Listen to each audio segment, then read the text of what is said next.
Thank you so much, Sippy. I'm really delighted to be here with you and with Itai and to get to share a little bit about Sefer Yetzirah.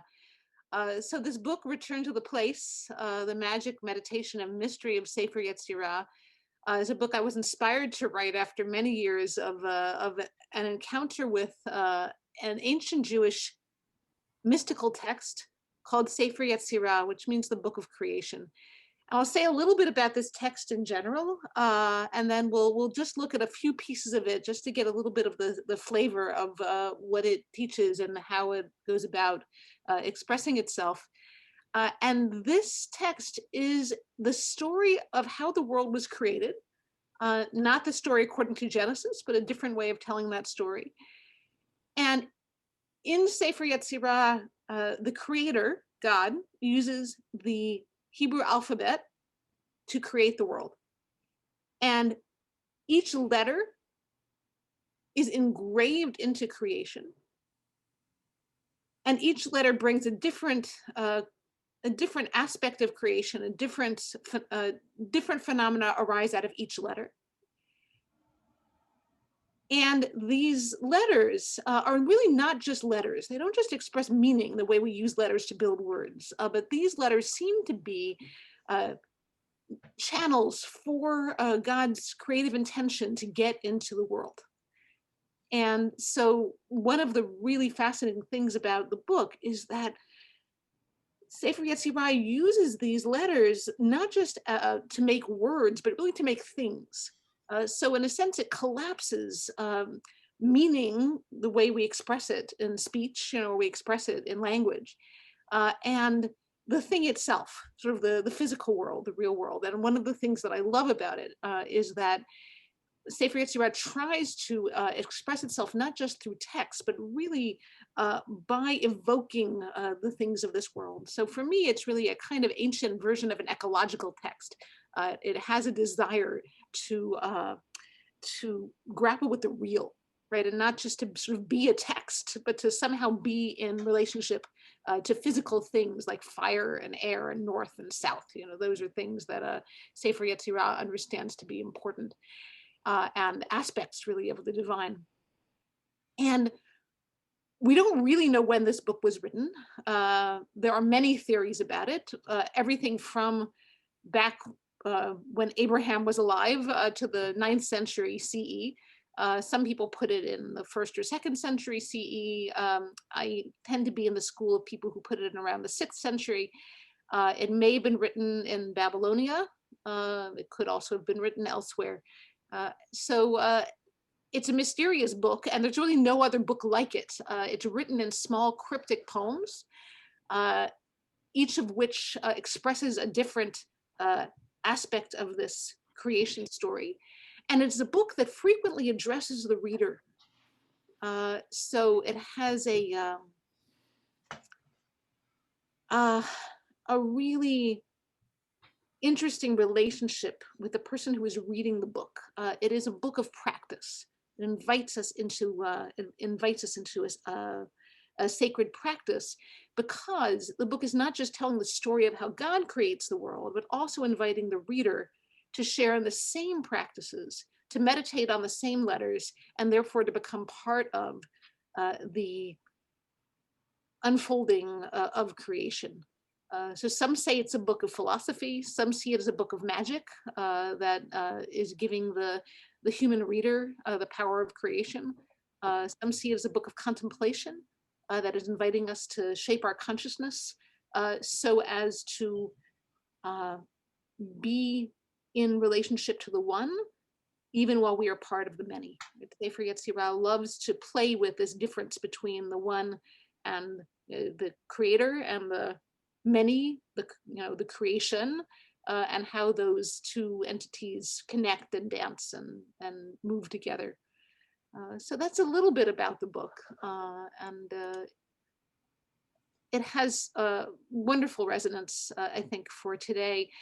And many people think of it as a book of Kabbalah, but it's not exactly a book of Kabbalah. It's earlier than the Kabbalah, and it certainly inspired much of the Kabbalah, but it's a little bit different in the way that it expresses itself. So if you're familiar with the Zohar or other Jewish mystical works, or have heard about the Kabbalah, Sefer Yetzirah is in that tradition, but really a little bit different as well. 32 נתיבות פליות חוכמה, hakak ya י"ה ו"ה צבאות בשלוש ספרים, בספר וספר וסיפור. Wisdom's 32 marvelous paths, engraved the becoming one who holds many within 3 books, tome, tally, and tale. So this is my translation of the mysterious opening passage, and I'll say a little more about it. These 32 marvelous paths of wisdom are the 22 letters and the 10 sefirot. Sefirot being a term that Sefer Yetzirah uses to mean the dimensions of the physical universe that allow it to exist. And they have to do with the frame of the cosmos, really. And these 32 paths, Yah engraves into the world. And these 32 aspects of creation that allow it to come into existence come in 3 categories. They come in 3 books.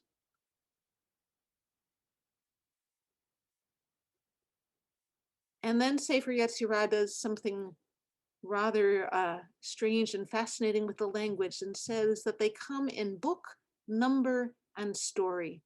Here translated as tome, tally, and tale, but using the same root for Sfarim, books. It says they come in book, number, and story, which the interpreters understand to mean in space, like a book can take up physical space. In time, the way that we count time, right, like a number. And story, right, which is person or body or soul, the way that we have a story, right? We have a perspective, we have a particular individual place and moment that is ours. And that story. So the 32 paths allow for the unfolding of all space, right? The unspooling of all time, right? And the story that is each being's individual experience. And this might sound a little bit like a poem, and it also might sound a little bit like physics. There's something about Sefer Yetzirah that sounds that way, that has this, it sort of dovetails wonderfully with a kind of space-time perspective continuum, right, that we might hear from a physicist today, that these aspects of our reality interact. And this is very important in Sefer Yetzirah because the perspective of the individual really matters in this book. It is within us, really. It is within our own consciousness that we are able to connect to the oneness that brings things together. So let's look at our next slide.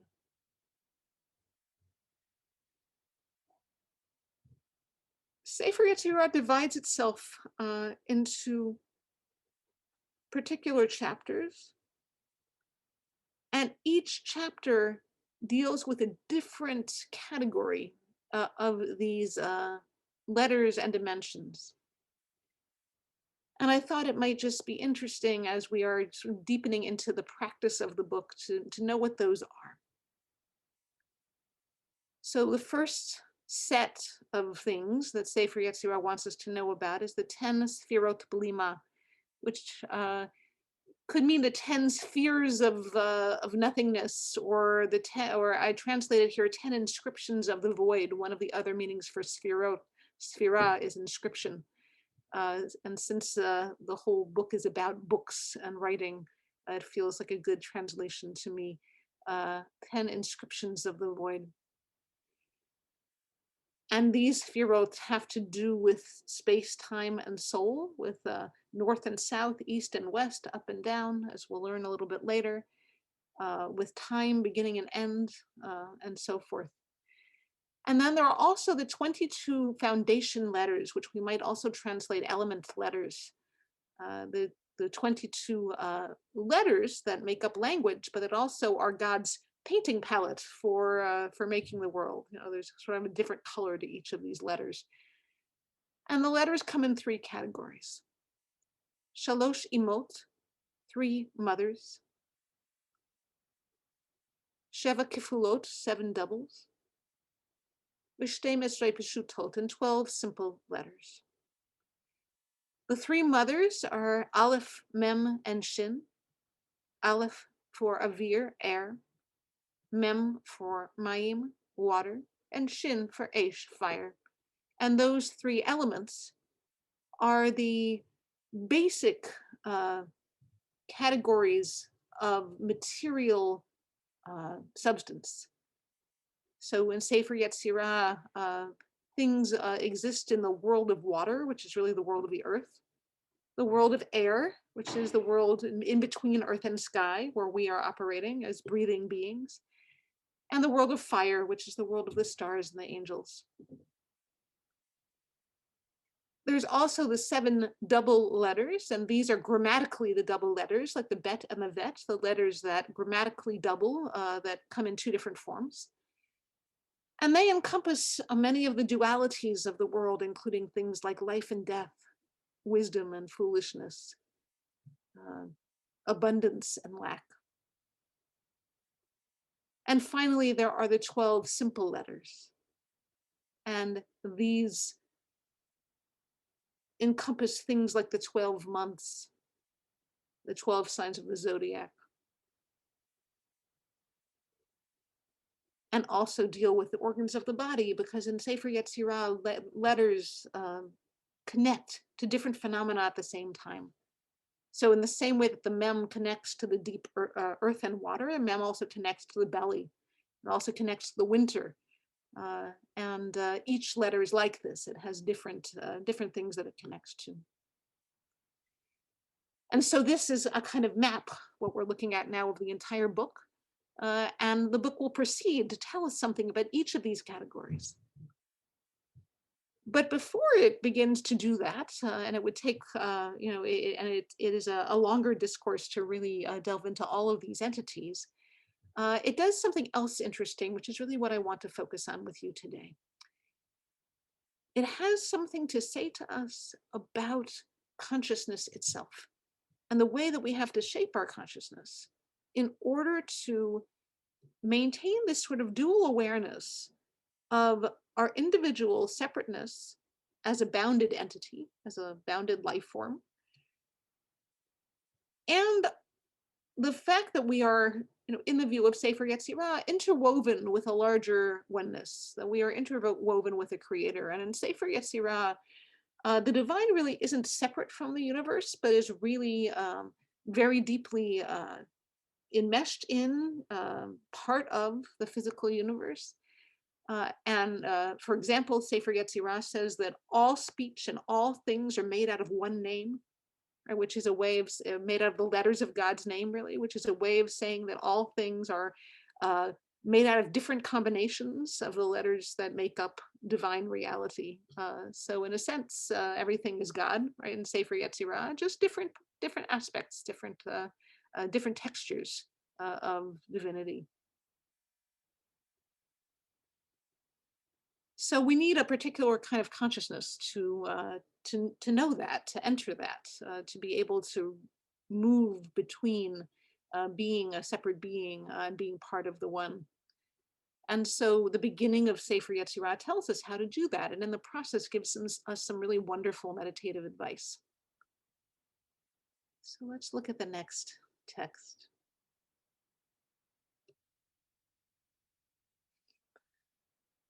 This is a little bit farther into chapter 1. It happens to be one of my favorite passages of the book. And it has wisdom that applies to the book, but really far beyond the book. And it begins by reminding us of the topic of chapter 1, Esther Sfirot Belima, that we're talking about the 10 dimensions of reality, or, the 10 inscriptions that allow the void to become creation. And then the book says this: Blum picha milidaber, stop your mouth from speaking. Blum libcha miliharher, stop your heart from murmuring. Ve'imratz libcha shuv lamakom, and if your heart runs, return to the place. For scripture says, running and returning, shekach ne'amar ritzo v'shuv. Va'al davar ze nichrat brit, regarding this matter, a covenant was made. Oh, this wonderful little poem. We could really meditate on this for hours. Stop your mouth from speaking, stop your heart from murmuring. So in other words, if you want to understand this mystery, right, if you really want to become part of this mystery, you're going to have to do something about the ordinary buzz of what normally goes on right on the inside, right? We have a kind of monologue, most of us, right, that is always taking up space, right, in our inner mind, and that voice, right, has to be muted in order to really tap into uh, the deeper truth of things, right? Sefer Yetzirah wants to suggest. So if you really want to get this, you're going to have to stop talking, inside. Heart here, we often in our culture think of heart as the seat of the feelings, but in this, in this time and culture, heart really means the seat of the consciousness. It means both thought and feeling. And leharher, to murmur, is a word that means to think obsessively.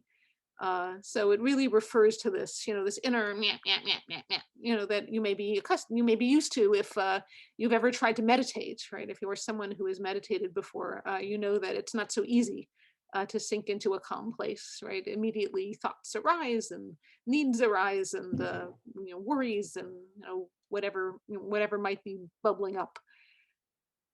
So once you are able to stop that, and Sefer Yetzirah also might be saying that we have to stop that voice, because in fact that voice can't really help us understand, right? That the mystery can't really be expressed in the kind of words that we normally use. Okay, fine, that's good instruction, and of course excellent for any meditator or anyone who's ever prayed. But what if I can't? It's not so easy to stop that voice. It tends to run on by itself. So Sefer Yetzirah has advice for that too, and says, "Ve'im ratz libcha shuv lamakom." If your heart runs, right, when your heart runs, really, right, if your heart runs, return to the place. And what's wonderful about this little, what is in Hebrew a 2-word phrase, is that it can mean all kinds of different things. What does it mean, return to the place? Which I named the book after this phrase. So it could mean return to your focus, right? Because if you are meditating or studying a sacred text or chanting, right, you have a focus on which you are meditating or praying or thinking. And you can return to that focus, right, when you become distracted. So that's one way to understand Shuv Lamakom. Sefer Yetzirah also thinks of the universe as a kind of temple. I often use the phrase the cosmic temple for the way that the Sefer Yetzirah talks about the universe as a sacred space. The whole thing is a sacred space. So it could also mean that return to the place, meaning return to the cosmos, right? Return to your awareness of the physical world. And makom in the Hebrew of this period, also place, means God. It's also a name for God. So shuv lamakom also means to return to the divine, return to the Holy One. So we could breathe into that, return to the place. And then Sefer Yetzirah offers what appears to be a proof text, and it's actually a little bit more than that. Jewish texts like to refer to the Bible as a kind of support for what they're saying, and Sefer Yetzirah also does this occasionally, not that often, but occasionally.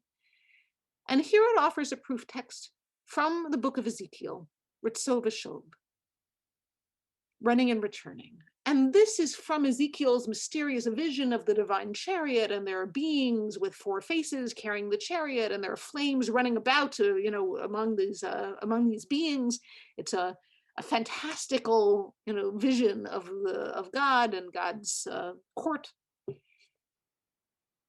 And one of the phrases that appears in this scene with this, and it's not an accident that Sefer Yetzirah quotes this scene because it is also a visionary book, is that the flames and the beings are running and returning.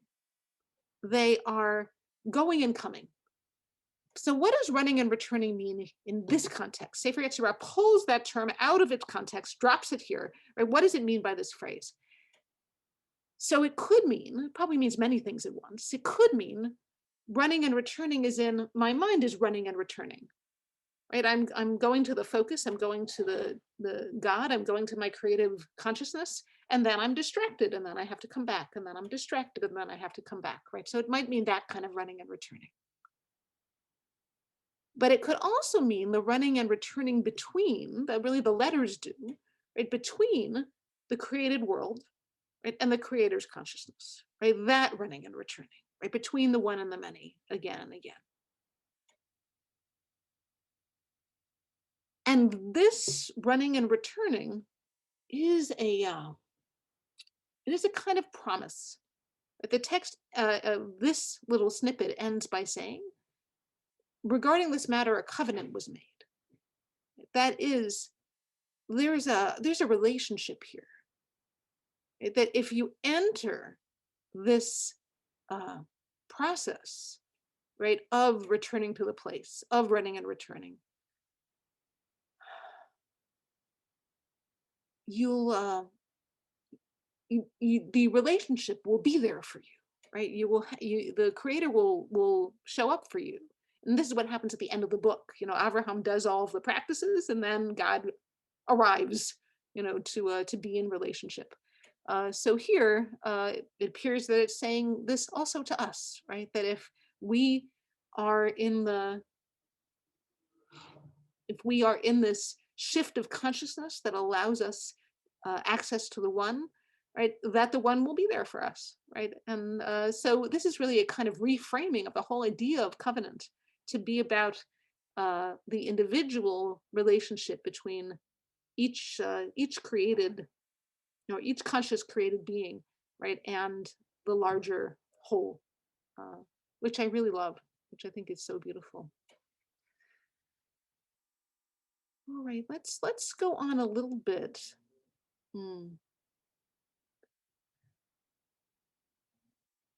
So this is another wonderful little teaching. So again, 10 ethereal inscriptions, or 10 inscriptions of the void. These 10 aspects of the divine, what about them? What are they like? Well, their end is embedded in their beginning, and their beginning in their end. Na'ut sofan b'techilatan, u'techilatan b'sofan. Like a flame and a fiery coal. For the creator is one and has no second. And before one, what are you counting? So the Sfirot are each embedded, perhaps in one another, but perhaps more likely within the divine itself, within the divine themselves. And this embeddedness means that the Sfirot, the physical frame of the world, the time, space, and perspective that allow us to be the kind of beings that we are, those aspects are actually embedded in the divine, right? They're not just sort of building blocks that God plopped onto the physical frame of the world, but they're actually embedded in the divine, and the divine is embedded in them. So they're not just God's playing field, but they actually partake of the mystery of the divine themselves. So that they're like a flame and a fiery coal, right? That is, the coal gives rise to the flame. Right? The coal is always giving rise to the divine is always giving rise to the physics of the universe. And then the book says something wonderful. Shahayotzer echad The creator is one and has no second. Okay, this is a typical Jewish thing to say, right? God is one and does not have a second. But Sefer Yetzirah seems to be taking it in a slightly different direction. The creator is one and has no second here seems to mean that there is no second anything. There is no real duality, right? There's no two. And it punctuates this by saying, and before one, which can mean either before in time, right? Before one, what are you counting? So in other, or before also is in sitting before the one, right? What are you counting? Right? In other words, one doesn't exist, right? One implies two. I only need to know the word for one if I need to contrast it to two.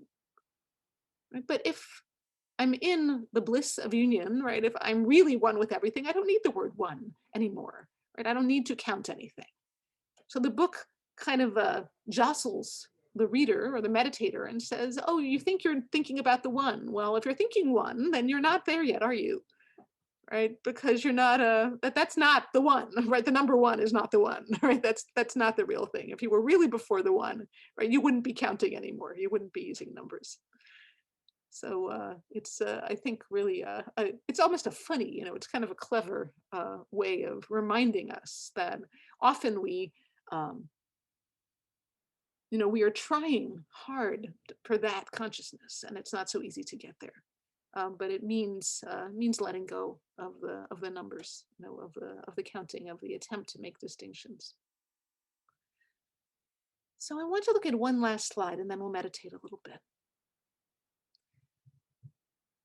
So here are the aspects, the 10 sphirot, not the ones from the later Kabbalah, but slightly different ones from here, from Sefer Yetzirah. And here, those inscriptions of the void, those realms of creation, who are 10, but also infinite, that is, each one is infinite, kind of like a ray of, that goes off forever. And they're each called a depth, because Sefer Yetzirah loves to talk about things as hollow. For Sefer Yetzirah, things are hollow and they're really filled with divine energy. So all the sphirot here are called depths, omek. Omek reshit va-omek acharit, a depth of beginning and a depth of end. Omek tov va-omek ra, a depth of good and a depth of evil. Omek rom va-omek tachat, a depth of above and a depth of below. Omek mizrach va-omek ma'arab, a depth of east and a depth of west. Omek tzafon va-omek darom, a depth of north and a depth of south. So these are the sphirot, according to Sefer Yetzirah. Time, which begins with the beginning and ends with the end, right? But of course, they're both infinite, so there isn't really a beginning and an end. There's only beginning word and end word, right? There's, relatively speaking, there's beginning and end. There's good and evil, which can mean moral good and evil, but can also mean experiential good and evil. That is, there's joy and there's suffering, also an infinite dimension. And then physical space gets 6, right? Above and below, east and west, north and south. So once you put all of these together, you have the frame, right, for time, space, and being, or time, space, and body, soul, as I translated in the book. V'adon yachid el melech ne'eman, and a singular master, a faithful divine ruler, rules over them all from God's holy dwelling and out to eternity. So God rules over all these, but also seems to live in all of them, because God lives in them from God's holy dwelling. So that's the cosmic temple. The ad ad, and out to eternity. So and until forever. So these infinite dimensions are ruled over and inhabited by an infinite creator. And those 3 words at the end there, ad ad, which in the English is translated out to eternity, but in Hebrew it's the same word 3 times, really. Ad ad seems to return to the 3 books of space, time, and being. So this is really an image, right? It's an image of the practitioner really sitting, in some ways occupying the center, occupying the sacred shrine at the center of all of these dimensions, right? For Because if they're infinite, right, wherever I am, right, I can be at the center of, the nexus of all of these. And from that place, right, I can have a different perspective on what it means to be alive, on what it means to be a self. And so I really think, as I said earlier, that the book is a book of practice that is less interested in telling us things and much more interested in showing us things, in offering us images that might help us to understand a little bit more the universe that we live in. Find a comfortable spot. Close your eyes and breathe out.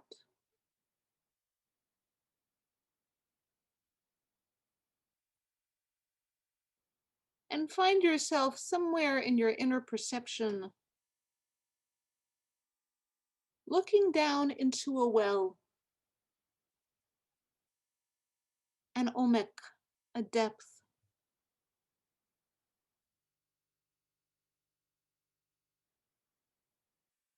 You find yourself at the edge of this well, looking or feeling down into it. This well contains all space and time, and all beings that have ever been.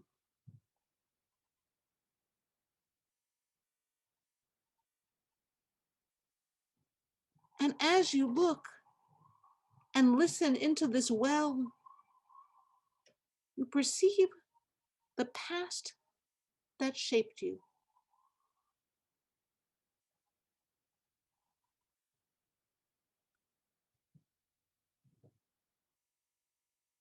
And when you look again into the well, you see the future you are shaping.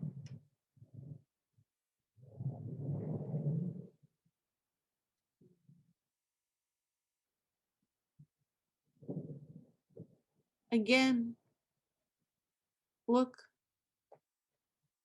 listen, feel into the well, and know what is above you.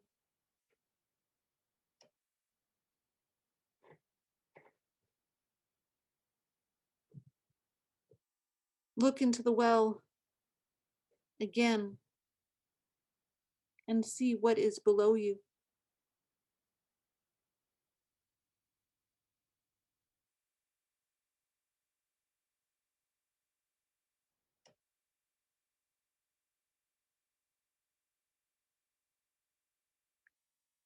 And again,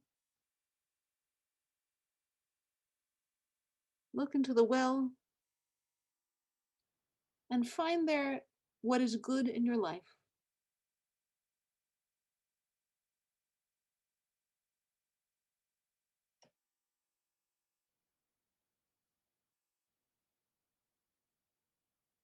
And the scene shifts, and in the well, you find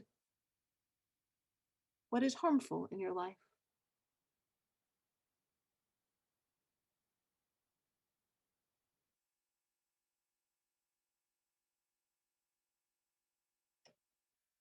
Look into the well now and see your life as an integrated whole.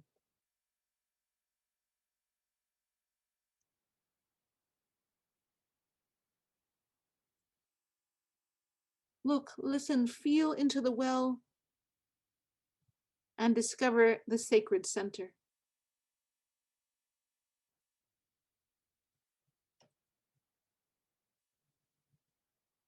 Look into the well and see yourself at the sacred center.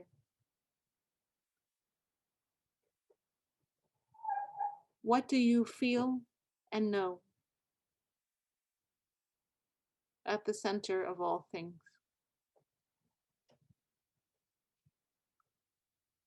Breathe out and open your eyes.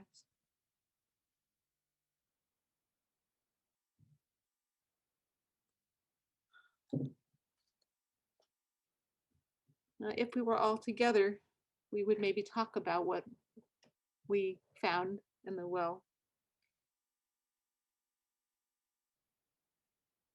but I think I'll lead one more.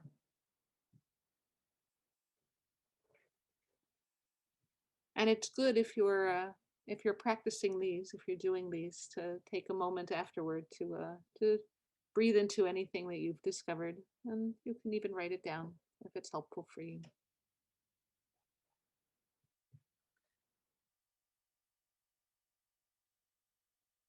So we'll do one more, and this one relates to the image of the flame and the fiery coal.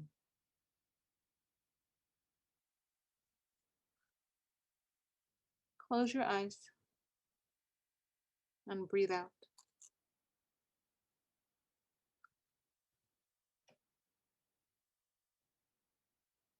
A burning coal is before you. It doesn't burn you.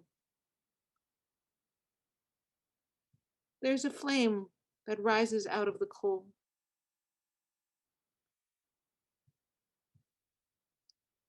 You can see the brightness, hear the crackle, feel the heat of the flame. Perceive that the flame and the coal are inseparable.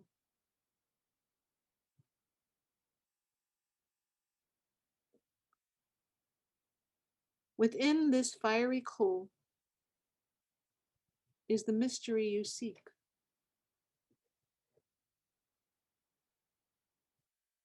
The mystery of oneness, of creation, of life.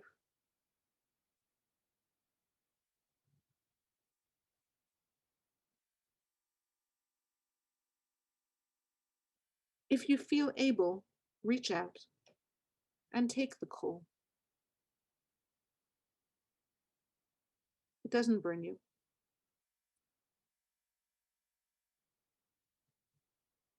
Feel its heat and the energy that is within it.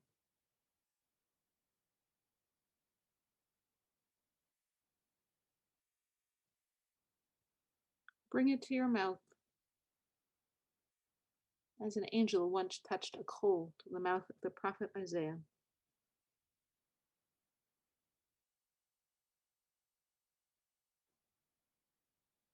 Hear the truth that comes out of your mouth when the coal touches it.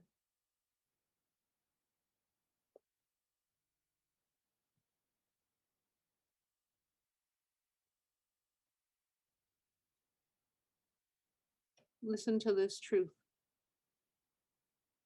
that is at the heart of your own being.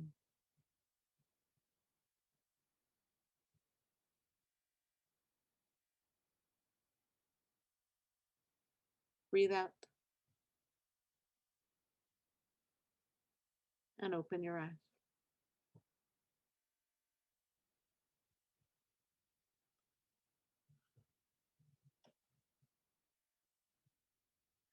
So those two practices are just a few of the ones in the book. And I created them to try to convey some of what I think Sefer Yetzirah uh, wants us to know, wants us to explore in the images that it offers, that it wants us to use those images to go somewhere, to learn something, to find more wisdom about the world. Uh, and so thank you for doing them with me. And I hope I've intrigued you enough that maybe you'll go on seeking out wisdom from this book, from the Book of Creation. It's a wonderful, wonderful resource within the treasury of Jewish sacred text. And I think it has so much to say to us right now when developing a more whole, more sane, more integrated relationship with our world is so necessary. It's mysticism, which is a mysticism that doesn't run away from the world, but seeks to really center us right where we are, feels so needed to me right now. So.